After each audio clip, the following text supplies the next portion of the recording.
Duha ka mga tripulante sa usa ka tugboat nahiagom og second-degree burn human masunog ang engine room sa Super Shuttle 3. Siluan Mirundina sa report. Padayon karong nagpaalim sa tambalanan ang chief engineer nga si Juanito Godinez ug ang oiler nga si Joseph Abraham human pulos mahiagom og second-degree burn. Alas 3:30 ganihang kadlawon nakadawat og distress call ang Coast Guard Central Cebu nga nasunog ang tugboat Super Shuttle 3. Sa pasiunang pakisusi sa Coast Guard, Gikan sa Ouano Wharf ang naasoy tugboat ug dihang naabot na kini sa Michelle Island, kalit lang nasunog ang engine room niini. Giswayan nila kini pagpaong apan padayong midako ang kayo. Pinagi sa abag sa Coast Guard, hingpit nga napaong ang kayo alas 5:05 na kaganihang buntag.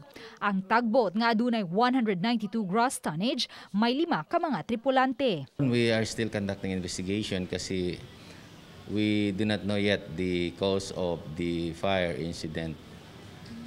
So, ang tanan man mga crew is safe naman sila tanan.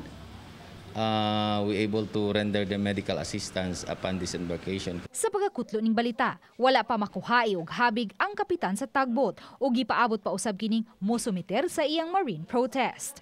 Uban ni Godfrey Relian, Luan Mirundina, Balitang Bisdak.